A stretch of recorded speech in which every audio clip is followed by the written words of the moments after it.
사랑합니다.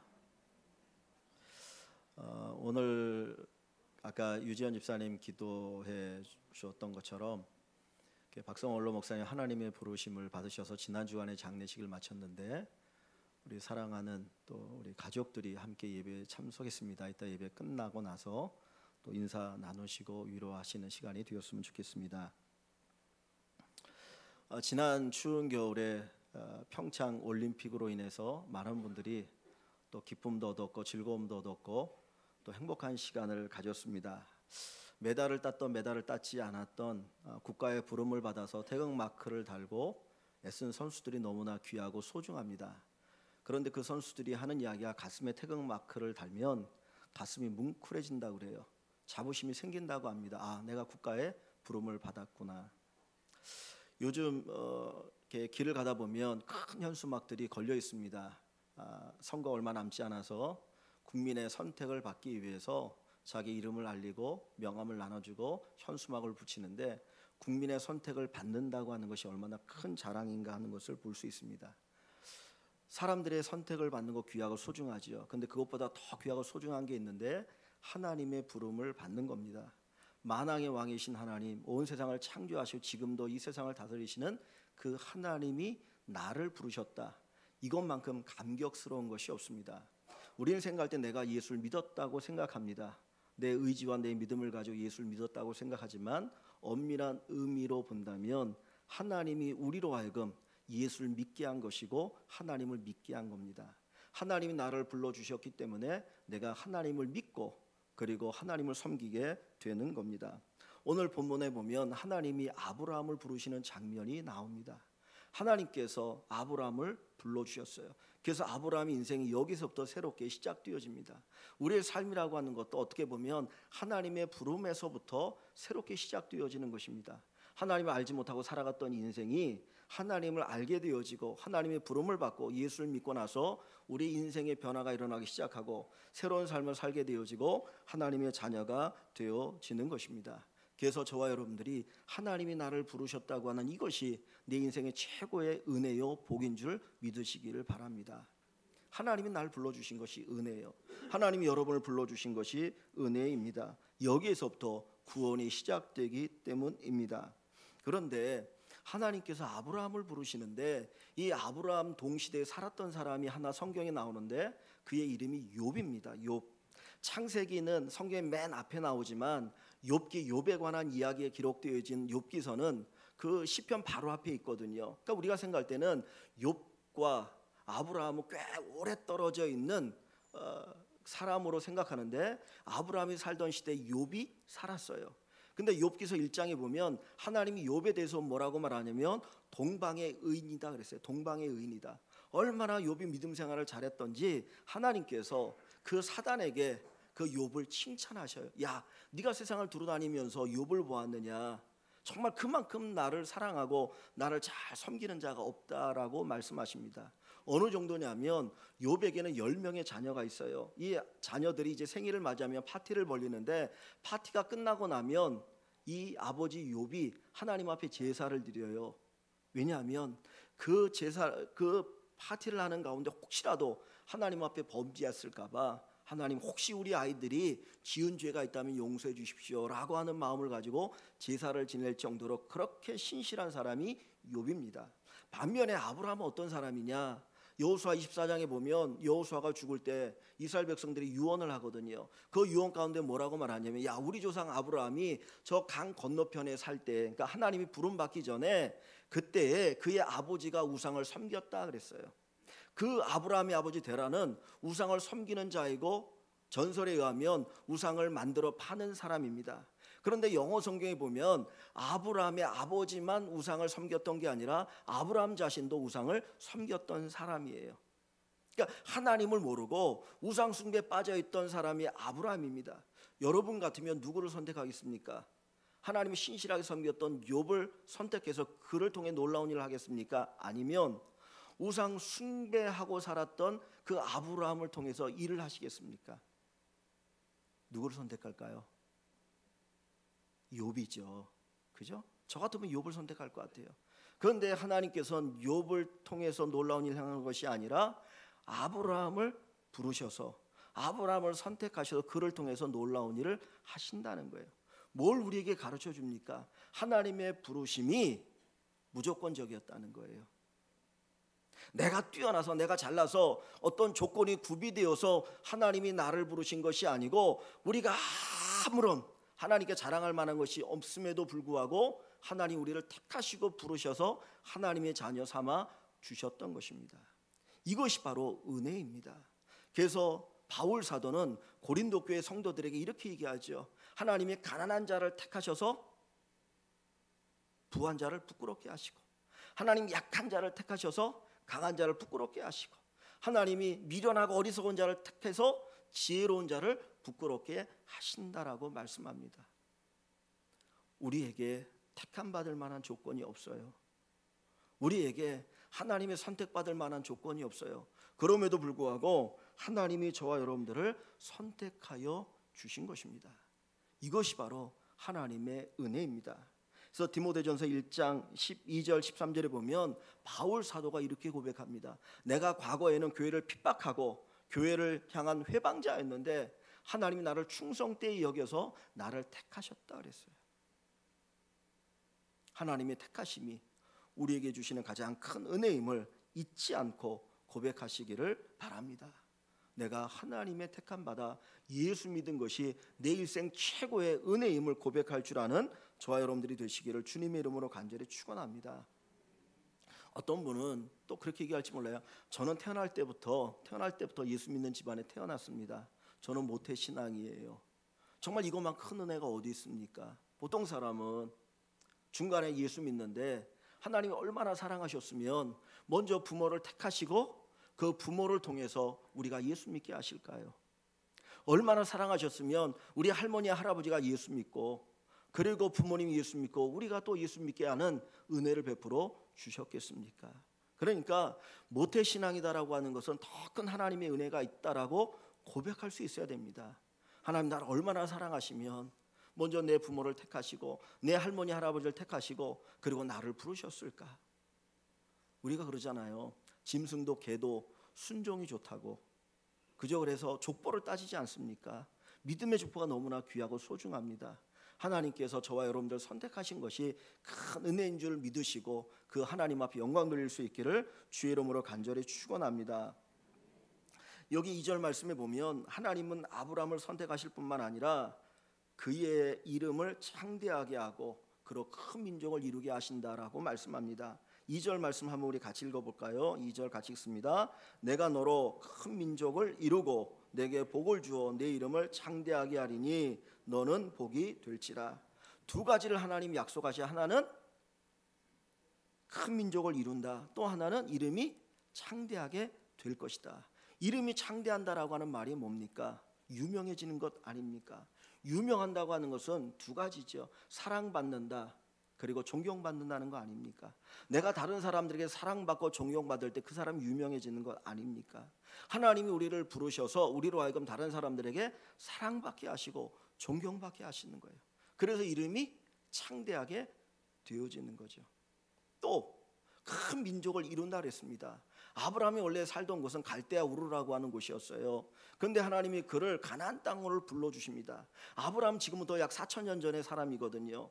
지금도 사실 우리가 외국에 사는 것이 쉽지 않잖아요. 그런데 4,000년 전에 자기가 살던 땅을 떠나서 낯선 곳에 아는 사람이 아무도 없는 그곳에 산다는 것은 목숨을 건 모험입니다. 자기 생명을 부지할 수 있느냐 없느냐 사실 그것도 위태로운 상황이거든요. 근데 하나님 뭐라고 말씀합니까? 너로 인하여서 큰 민족을 이루게 하겠다, 번성하게 하겠다라는 거예요.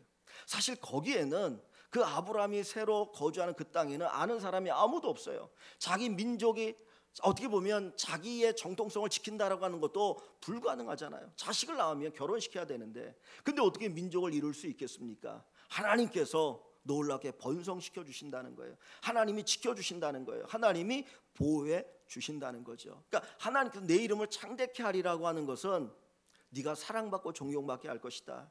네가 큰 민족을 이루게 하겠다라고 하는 것은 너를 번성하겠다라고 하는 거죠. 이것을 한마디로 말하면 하나님이 돌보신다는 거예요.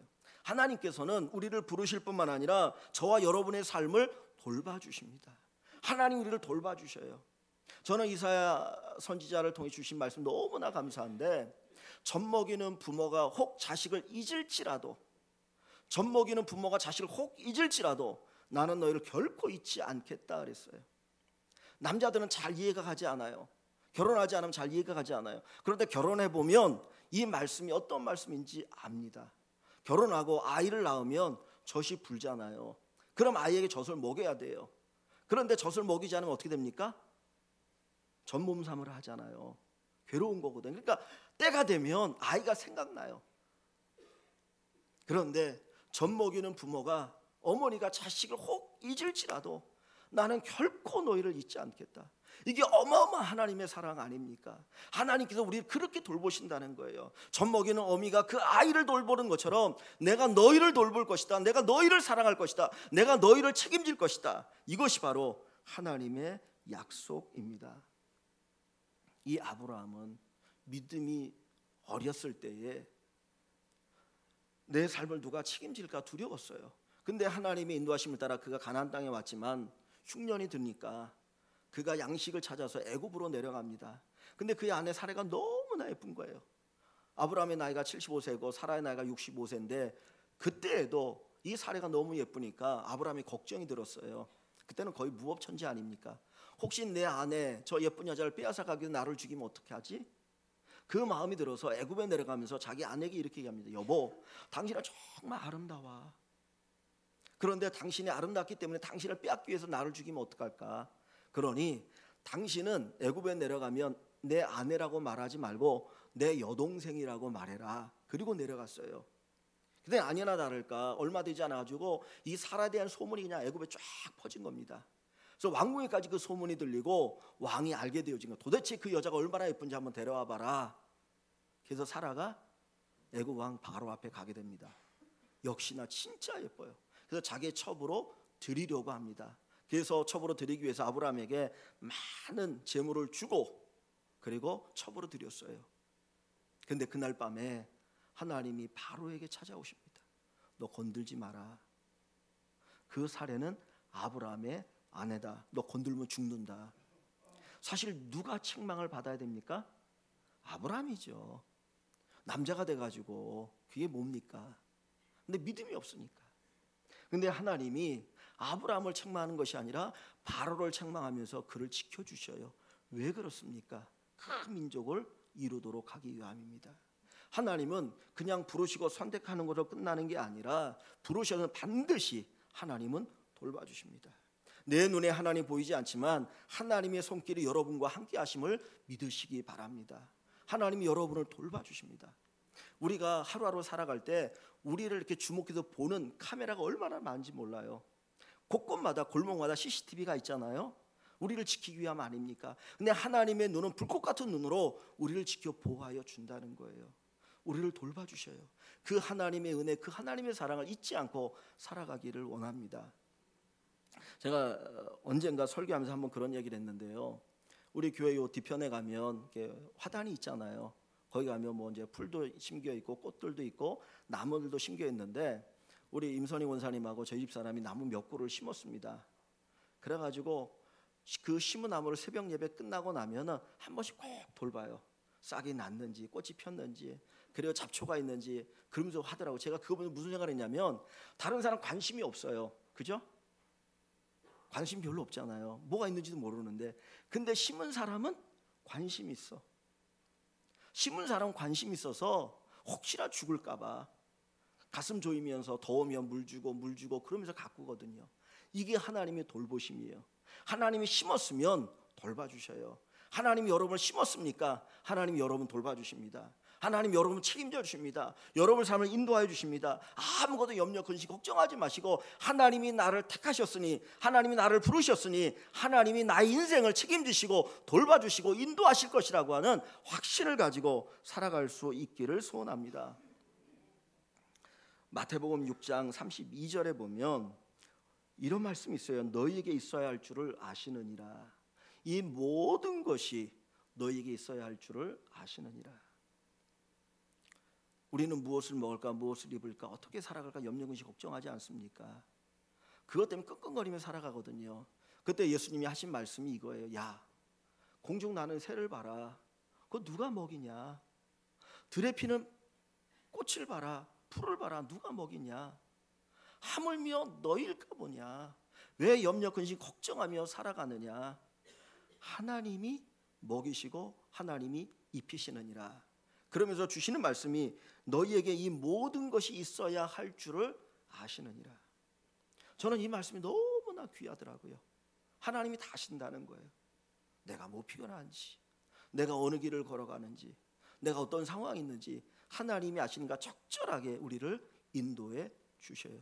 여호와는 나의 목자시니 내가 부족함이 없으리로다. 그가 푸른 풀밭으로 우리를 누이시고 쉴 만한 물가로 우리를 인도하신다. 혹시 우리가 음침한 사망의 골짜기를 다닐지라도 해를 결코 두려워하지 않는 이유는 무엇 때문이에요? 여호와 하나님의 막대기와 지팡이가 우리를 지켜 보호하시기 때문이라 그랬어요. 하나님이 우리를 지켜주십니다. 하나님께서 우리의 목자가 되십니다. 요한복음 10장에 예수님이 우리의 선한 목자시고 우리는 예수님의 양이라 그랬어요. 근데 그 뒤에 보면 이런 말씀이 있어요. 양은 목자의 뭐를 알아요? 양은 목자의 뭘 합니까? 음성을 알고, 이게 나의 목자의 음성인지 다른 목자의 음성인지를 안다는 거예요. 양은 눈이 안 좋아서 이 보고 가는 게 아니라 듣고 가는 거예요.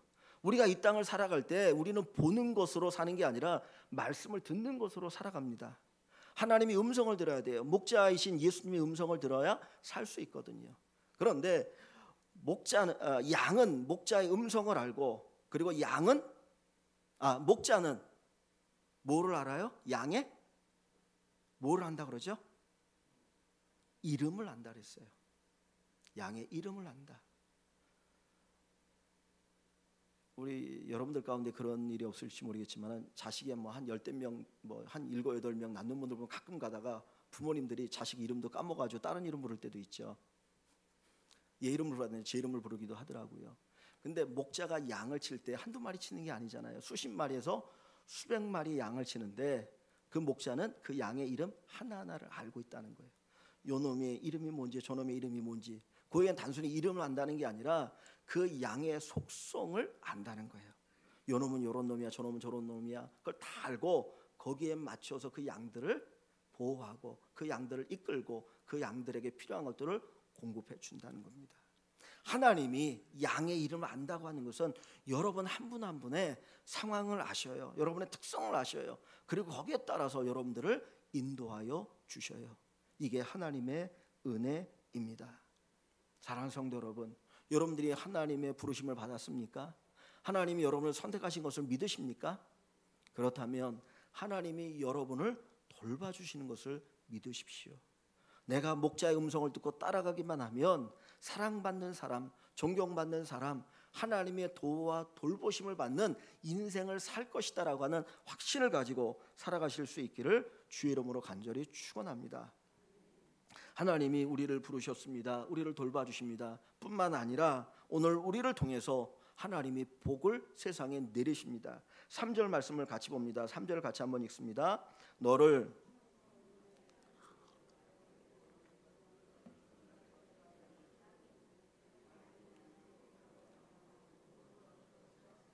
아멘. 3절 뒷부분에 보니까 땅의 모든 족속이 너로 말미암아 복을 얻을 것이다 그랬어요. 하나님이 아브라함을 부르셨어요. 그를 돌봐주셔요. 그리고 한 걸음 더 나아서 그를 통해서 땅의 모든 족속이 복을 받을 것이다 그랬습니다. 쉽게 얘기하면 여보, 당신 때문에 내가 복을 받았어. 부모님 때문에 제가 복을 받았어요. 아들아, 너 때문에 내가 복을 받았다. 집사님 때문에 제가 복을 받았어요. 쉽게 말하면 그 얘기예요. 나 때문에 복을 받았다라고 그 누군가가 말할 수 있도록 하나님이 하신다는 거예요. 하나님이 아브라함을 부르시고 아브라함을 돌봐주시고 아브라함에 복을 주시는데 그 이유는 야, 너 혼자 잘 먹고 잘 살아가 아니라 너로 인하여 다른 사람이 복을 받게 하시겠다는 거예요. 정말 가치 있는 인생이 뭡니까? 사랑받는 인생이 뭡니까? 존귀한 인생이 뭡니까? 자기를 위해 사는 사람이 아니라 다른 사람에게 복을 나눠주는 사람이 되는 거거든요. 하나님이 아브라함을 부르신 이유, 아브라함을 돌보시는 이유, 아브라함에게 복을 주시는 이유는 이 아브라함을 통해서 또 다른 사람이 복을 받게 하는데 목적이 있는 거예요. 하나님이 아브라함을 부르셨습니다. 근데 창세기 21장에 보면 이 아브라함의 조카 하나가 있어요. 롯이거든요. 이 아브라함과 롯이 같이 살 수 없으니까 이제 헤어지는데 이 조카 롯이 진짜 예의가 없어가지고 지 혼자 먼저 좋은 데를 선택한 거예요. 기름진 땅, 거기 어디냐? 소돔이었어요. 땅은 좋은데 악한 곳이었습니다. 하나님이 그 땅을 완전히 다 멸하시기로 하죠. 근데 그 멸하시는 중에 롯을 구출해 주시는데 무엇 때문에? 아브라함을 생각하사 그 롯 때문이 아니라 아브라함 때문에 롯을 구해 주셔요. 믿음의 사람 때문에, 오늘 우리 때문에 하나님이 다른 사람에게 복을 주시겠다는 거예요. 그게 가치 있는 인생이 아닙니까? 나 때문에 내 옆에 있는 사람이 복을 받아. 나 때문에 내 부모가 복을 받고, 자녀가 복을 받고, 그래 형제들이 복을 받고, 직장이 복을 받고, 내가 만나는 친구들이 복을 받고. 훗날에 정말 내 인생은 너 때문이야. 내 인생은 너 때문에 피었어. 너 때문에 내가 복을 받았어. 이 말을 들을 수 있기를 소원합니다. 장로님 때문에 제가 복을 받았어요. 권사님 때문에 복을 받았어요. 집사님 때문에 복을 받았어요. 목사님 때문에 복을 받았어요. 이 말을 듣고 살게 하나님이 해주시겠다는 거예요. 얼마나 귀하고 소중합니까? 우리 사랑하는 모든 일광의 식구들이 이런 말을 듣고 살아갈 수 있기를 주의 이름으로 다시 한번 간절히 축원합니다. 예수님께서 우리들에게 이렇게 말씀하셨어요. 너희는 세상의 소금이다. 너희는 세상의 빛이다. 이 말의 의미가 뭡니까? 너희는 세상의 소금이야. 세상의 빛이야. 그냥 소금 그 자체가 목적이 아니잖아요. 빛 그 자체가 목적이 아니잖아요. 그 빛과 소금이라고 하면 뭐니까 네가 녹아져서 음식에 맛을 내는 것이고, 네가 타들어서 빛을 내어서 사람들이 활동할 수 있고 볼 수 있게 한다는 거죠. 다시 말하면 소금이나 빛이라고 하는 것은 너희는 세상을 위한 존재야. 세상에 복을 나눠주는 존재야. 세상은 너희들 때문에 복을 받아야 돼라고 말씀하고 계시는 겁니다. 우리 자신 한번 돌아봤으면 좋겠어요. 나 때문에 누가 복을 받고 있는가? 나 때문에 누가 잘 되고 있는가? 나 때문에 누가 정말 감사합니다. 집사님 때문에, 목사님 때문에, 장로님 때문에, 권사님 때문에 자 이렇게 살아가고 있어요 라고 이야기하는 사람이 얼마나 있는가 우리 자신을 살펴볼 수 있으면 좋겠습니다. 과거에 결혼하고 나면 며느리가 들어오면 어른들이 그런 얘기를 하시죠. 사람이 잘 들어와야 돼. 사람이 잘 들어와야 돼. 잘 들어와야 돼. 아, 잘 들어왔어. 정말 잘 들어왔어. 그 이야기를 다 들었으면 좋겠어요. 어딜 가든지 야 진짜 저분 우리 회사에 잘 들어왔어. 저분 때문에 뭐 되는 것 같아. 쟤 때문에 뭐 되는 것 같아. 그런 이야기를 듣고 살아가는 우리 일광교회 모든 식구들이 되시기를 주님의 이름으로 간절히 축원합니다. 여러분, 오늘 본문 속에서 복이 뭘까요? 하나님께서 아브라함에게 복을 주시겠다. 그리고 너로 말미암아 모든 민족이 복을 받겠다 그랬는데 복이 뭘까요? 우리가 생각하는 것들 분명히 복입니다. 건강도 복이고 물질도 복이고 뭐 지식도 복이고 지혜도 복이고 다 복이죠.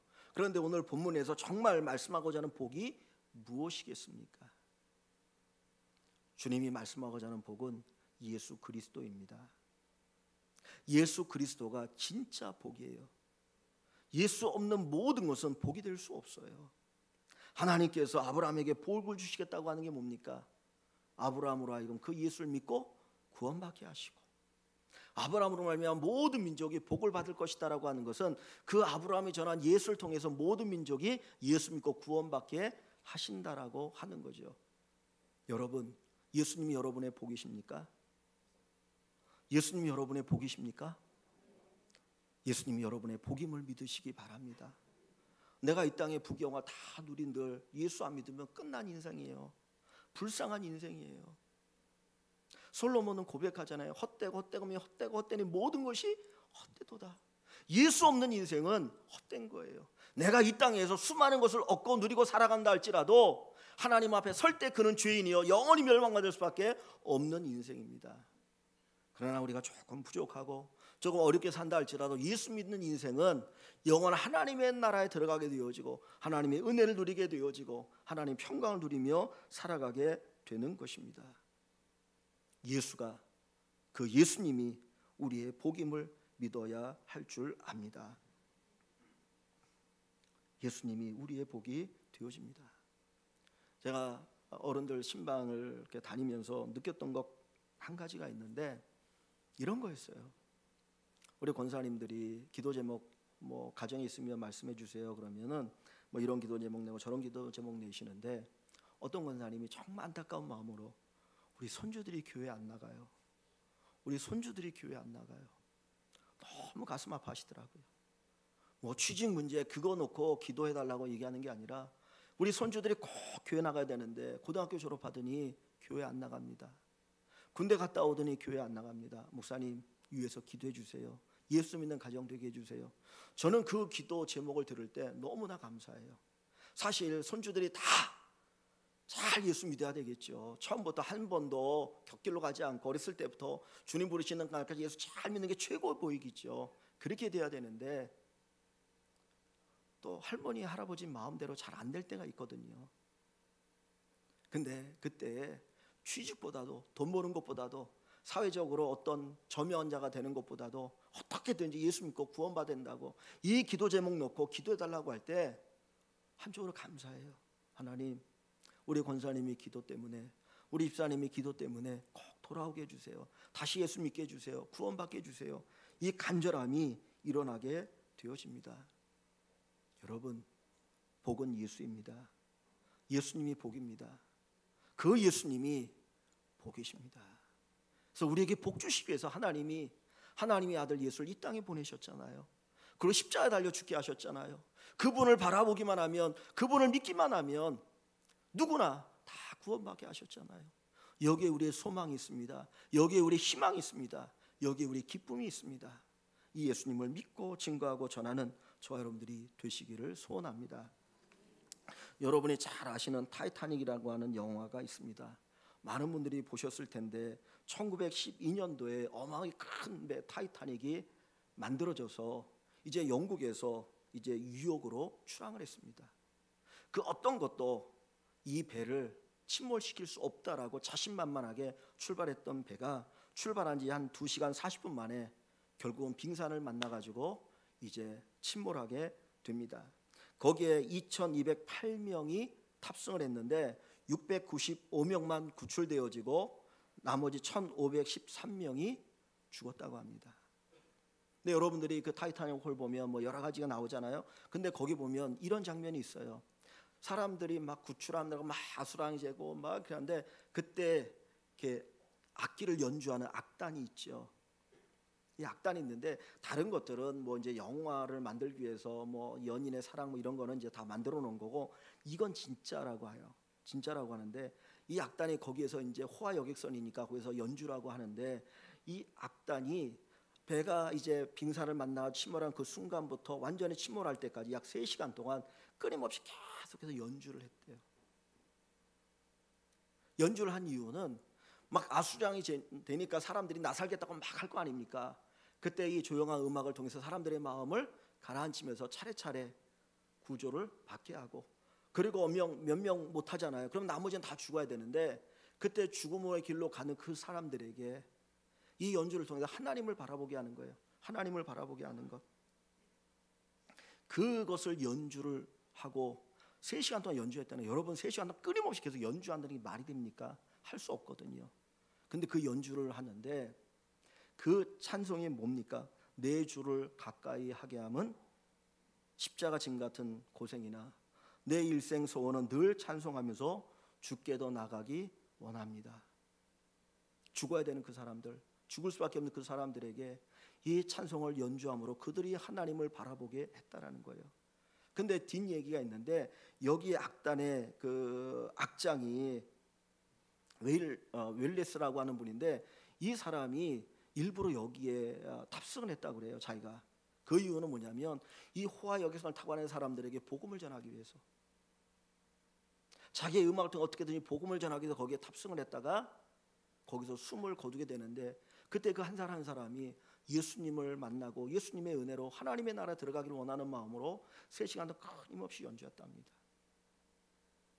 여러분, 우리 인생의 최고의 복이 뭡니까? 왜 하나님 우리를 택하셨죠? 하나님 왜 우리를 불러주시죠? 하나님 왜 우리를 축복의 통로로 사용하시죠? 그 이유는 단 한 가지, 예수 그리스도 때문입니다. 그분 때문에 우리를 택하셨고, 그분 때문에 우리를 돌봐주시고, 그분 때문에 우리에게 복을 주시고, 그분 때문에 우리를 축복의 통로로 쓰시는 겁니다. 그 예수 그리스도를 통해서 내가 구원받고 다른 사람이 구원받고 온 세상이 구원받길 원하시는 하나님의 마음이 여기에 담겨 있습니다. 하나님의 은혜를 알아야 합니다. 하나님의 은혜를 알아야 합니다. 하나님이 우리를 택하신 것이, 우리를 돌보시는 것이, 우리를 축복의 통로로 쓰시는 것이 하나님의 은혜입니다. 바울은 이 하나님의 은혜를 알 때 그는 자기의 모든 것을 바쳐서 하나님 앞에 헌신하는 자가 되었습니다. 죽음의 고비를 수없이 넘겼습니다. 돌에 맞아 죽을 뻔했습니다. 태창으로 39대씩 5번을 맞았습니다. 그럼에도 불구하고 그는 포기하지 아니하고 이 생명의 복음을 전하려고 합니다. 그러면서 그의 고백이 뭐냐면 이 모든 것이 하나님의 은혜로다. 이 모든 것이 하나님의 은혜로다. 나를 부르신 것도 하나님의 은혜요, 내가 이처럼 주님을 위해 살아가는 것도 하나님의 은혜요, 모든 것이 하나님의 은혜로다. 오늘 이 모든 성도 여러분들이 하나님의 은혜에 대한 놀라운 고백이 있기를 주의 이름으로 간절히 축원합니다.